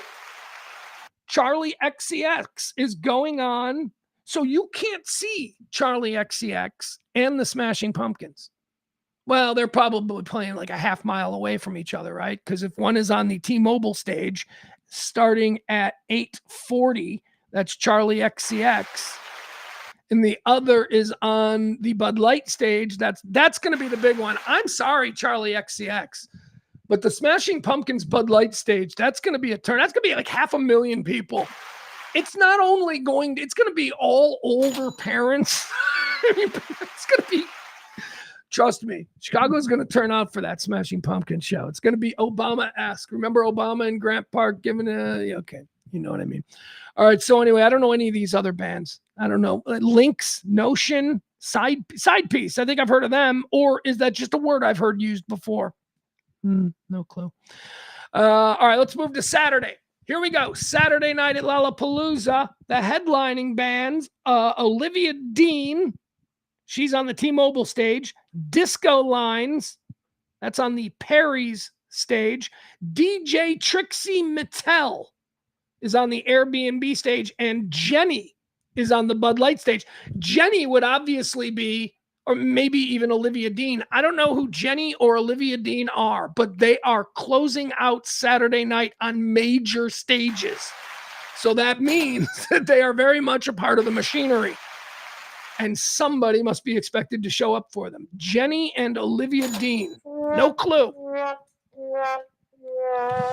All right, let's go. Sunday night, the closing night of this year's festival. By the way, Lollapalooza happens this year on August 2nd, August 30th, July 30th through August 2nd. That's what it is. Closing it out. Tate McRae is over there on the T-Mobile show. She's going on at 8:45. The XX is over there on the other major stage, the Bud Light stage. That's starting at 8:45 as well. No idea who the XX is.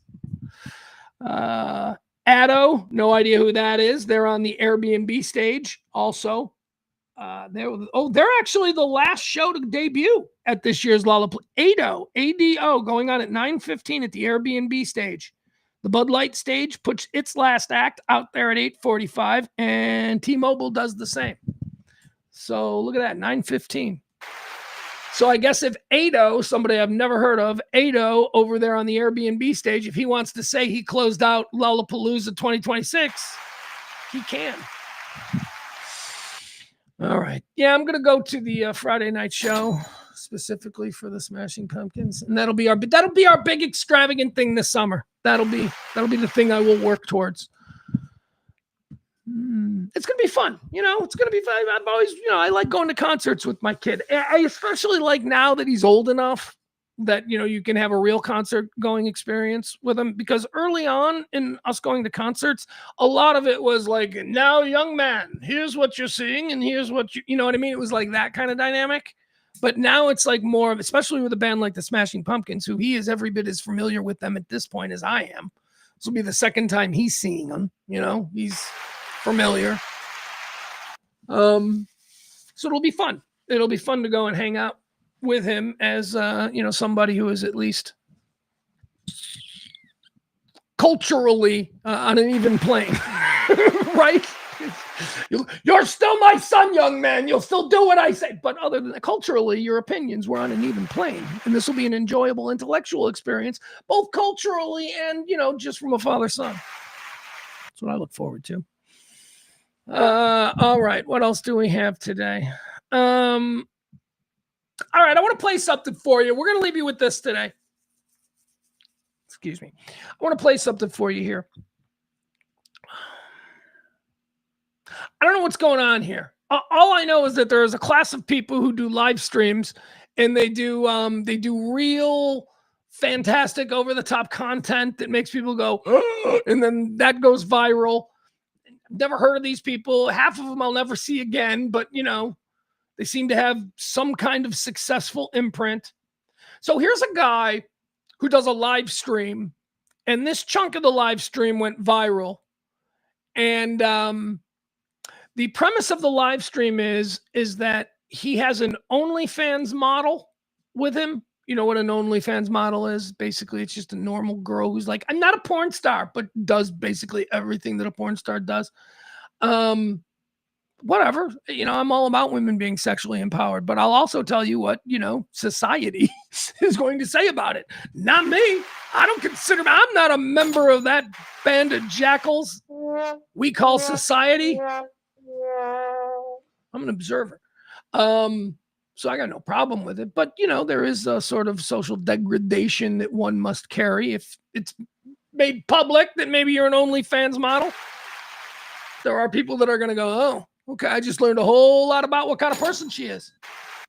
Rightly or wrongly, I'm just saying. I think it's fine. I think you own your own brand. Whatever it is you want to do, own it. Just be nice and be cool to people. So the premise of the stream is that he's gone out and he's gotten an OnlyFans model, and this OnlyFans model has a fan who gave her $3 million,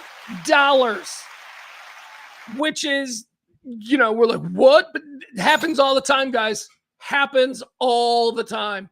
OnlyFans models, just like rando OnlyFans models, get tipped by half retarded, super rich guys who, don't have the ability to go out into a bar and meet a girl, which would be so easy because all they'd have to do is go out to a bar and go, I'm a billionaire. Who wants to go home with me? And then just go wait in your limo for all the waitresses. You could do that, but they don't have they don't have the social skills to do that. So now they just sit at home, these rich guys, and they just send money to these OnlyFans models. $3 million isn't even the most. There was a story in the Daily Mail or one of those British tabloids just a couple of weeks ago about some girl who got 10 million pounds from some 95-year-old guy who enjoyed watching her. Hey, good work if you can get it, right? So I do know that this is a phenomenon that happens where really sad, super stupid people with a whole lot of money overtip these OnlyFans girls because they see them every day and they're paying them every day and they feel like they're their girlfriends and they want to make it's a con, right? Pretty girl, whatever. But there are guys out there with a lot of money who are ripe for the picking. So the premise of this live stream is that this live streamer has an OnlyFans, and the guy who gave her $3 million, he's rounded this guy up. They found him, and now they are going to do a face-to-face. The OnlyFans model who was given $3 million by this guy and the guy who gave her $3 million. Now, I do not even know if this is real. You know, I tell you all the time that I consider myself a good judge of character. There are elements of this video that seem very real. And then there are elements of it that seem, well, that's kind of convenient that it worked out that way. Like the fact that the person here who we're going to meet, who has given her $3 million, is absolutely super autistic. There is something wrong with him, which would lead me to believe why, let's say his dad's a billionaire, which would lead me to believe that he would be that free with money that he would give a girl that he talks to on OnlyFans $3 million. But I don't know. It's almost like the perfect storm situation here that makes me, the cynic in me, go, I don't even know if this is real. But let's watch it and let's see how this goes down. Again, this was a live stream. This girl is an OnlyFans model, and this guy gave her $3 million, and they are meeting for the first time on this live stream. Oh, I'm not sharing it. Hold on. Gotta make sure it's sharing. Sorry. Good catch. We're going to watch it, and then we'll break it down. Don't need the Lollapalooza. Okay, here we are. These two. I got to be honest. I'm not an OnlyFans guy. I don't even know what it is. I know what it is, but I don't know really how to. What do they need? Like a debit card? I ain't giving nobody my debit card. Porn is free. I live in a world where porn is free. Anybody who starts paying for porn stuff, get a therapist. Get a therapist. If you're paying for... So I don't know anything about OnlyFans, but I got to tell you, she's kind of hot, man. I think she's really hot. I think she's she's a thick girl. I like that. She doesn't look like you know what I mean? I hate these ones that look like, am I legal age? She's definitely a woman. She's got like a womanly curves. All right, here you go. Let's watch this. So again, this guy gave her $3 million. This is the live streamer, and this is the OnlyFans model. Let's watch. Hi. It's nice to finally meet you. You're much fatter in person. What? You're much fatter in person. Fatter? Yeah.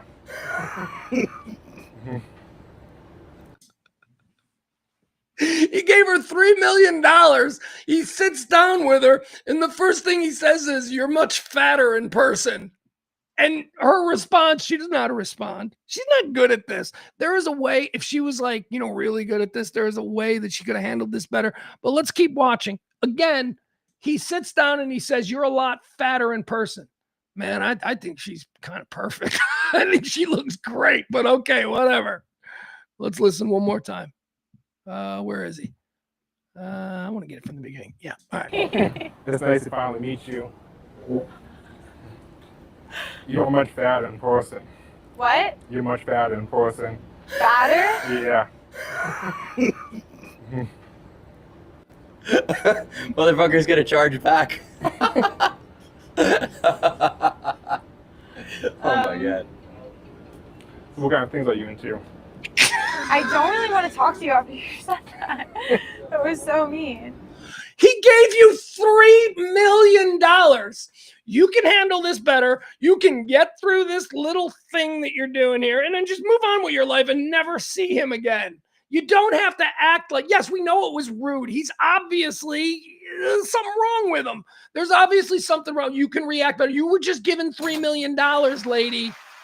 Handle it better. Look at her. By the way, that really stung. Look at how she's going to start. She's going to start to hide her gut now. She's like really insecure now about being fat. But he gets a pass. Like he's giving you like millions, right? Yep. Mm-hmm. Yeah. Anything you want to say about yourself? Because I'm scared. Motherfucker, I'm scared. Nice to finally meet you. Are you guys dead ass right now? I'm like, I don't know. No, like it's literally dead ass. It's not even a troll. Oh.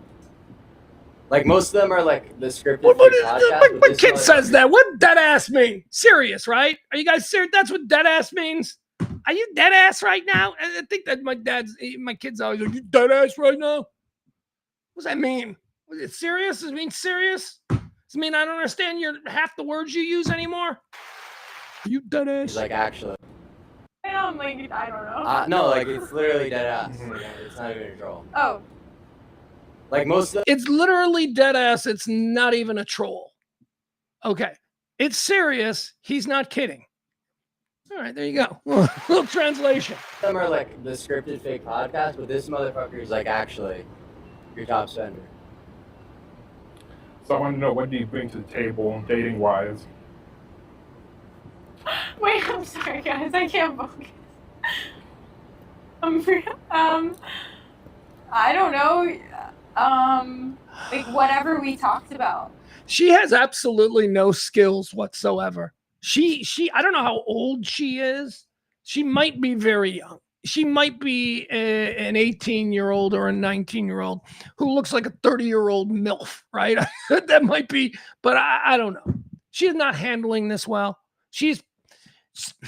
There is this generation of girl, this Kardashian generation of child girl that thinks that, their entire purpose here is to be a sex object. And this is a direct pendulum swing. I always tell you about how the pendulum swings. This is a direct pendulum swing from the militant feminine, movement of the 1990s, where women had a completely different, I can do anything and shattering glass ceilings. Well, the pendulum swing of that we saw in 2010, 2000, after the Paris Hilton Kardashian rises, is an absolute opposite to what that was. This is what we have now. A girl who is completely comfortable with her role as sex object and primary sex object. She doesn't have to, I'm just cute and everybody's going to give me what I want because look at how I dress in public. Like there's an entire generation of girl. And I am not judging. I am pointing it out. And I am wondering, is this a response to a lack of options?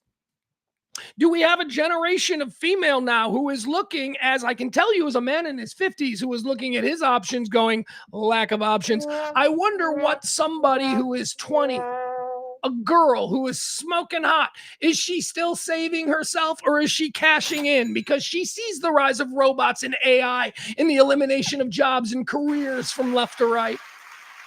So again, when I point it out and I say that there does appear to be, since the rise of the Kardashian Hilton thing, there does seem to be an entire generation of girls who believe that their whole job is to be sexy and to use that. And I'm just pointing out that that is the pendulum swinging back from the 90s militant woman who could do anything and didn't need a man. We now have a generation of girls who absolutely need a man, daddies, and they're proud of it. No judgment, observation. And that's exactly what this girl represents. All right. Yeah, what we talked about. All right, there you have it. How about that?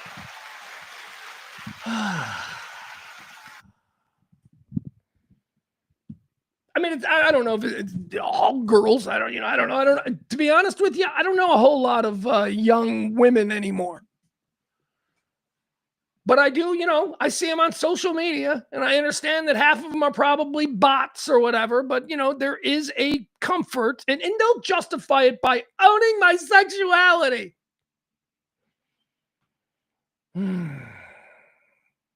It is weird that we're seeing more and more of that now, especially since we're just about 5 or 6 years removed from the hashtag Me Too bullshit, which may have actually been the last gasping kick of that 90s kind of female mentality.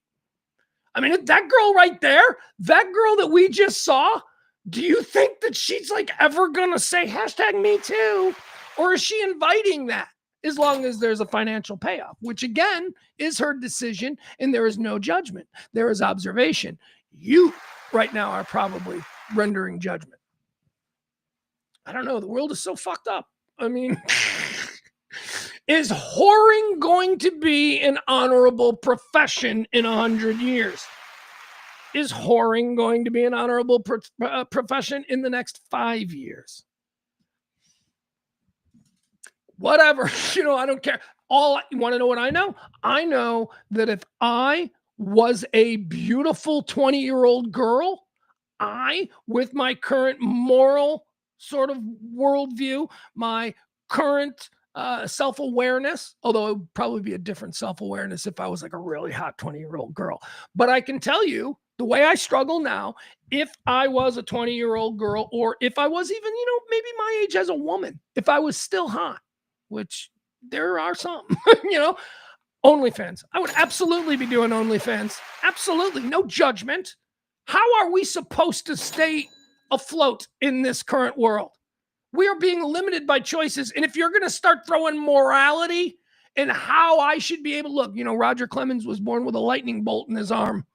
Nobody ever criticized him for using what the God gave him, what the good Lord gave him. Hot girls, though, hot girls who can find a way out of poverty by being hot girls, no different to me than a guy who can throw 104 miles an hour from the left side of the plate. God-given talents. It's, the moral judgment that we've sort of held so tight. And by the way, the moral judgment and all the morality that has sort of guided this country over the past 50, 60, 70 years since the end of World War II, that was all a luxury of good times. Yeah, we could stand on Mount High and judge people for doing things that we would never do when we were never faced with those choices. But now, more and more of us are being faced with choices that truly test our moral high ground. And OnlyFans is a good example of it. The rise of OnlyFans, the option there now for girls to get money out of stupid, horny guys. Good for them. No judgment, just an observation. I love you, Adam. I don't want to get into it with you. I don't need, you want to know what women don't need? Adam and me having a debate about. So, I'm going to take a step back from Adam and Pugs talking about women. I've given you my thoughts. You can read Adam's in the chat room there. All right, guys, that's going to do it. We are going to wrap this show up. I thank you so much for joining me. We will be back tomorrow. Hopefully, some of you will ride to the rescue and drop a little something there in the Venmo or the Cash App. I would like to be able to get the bills paid before the show on Friday, but as it stands, we have a number we need to reach by end of show Friday. That leaves us with 2 shows, so please help out if you can. And then we'll put the tin cup back under the bar and bring it out in a few weeks when it's time to do it again. But thank you. Appreciate you. Is there anything else that I want to I feel like I'm shortchanging you. I got a lot of stuff to do this. I was going to say this week, but I don't know if it's going to change. Just got a lot of stuff to do. So appreciate you. I really do. I appreciate you guys showing up here every day. Gives me something to do. Lets me take my mind off all the other stuff, that we all have to deal with. And we are all dealing with the same stuff collectively, the stuff that we share. But then, individually, we all have whatever it is that is personal to our universe. So just always keep in mind that everybody's got the same bullshit. We all hate that gas prices are going on. But, somebody's kid just got diagnosed with cancer, or somebody's whatever. You know what I mean? Somebody's about to lose their job. The axe hasn't fallen yet, but it's about to. So we all share the shit that, we talk about here, the gas and the price of bread, and eggs are good. Let's have some eggs. But in addition to that, we all carry a whole bunch of other nonsense that we all need to be empathetic towards. So that's all I ask. I love you guys. We'll see you tomorrow. And I appreciate you allowing me this thing every day to do this thing that I do. Bye.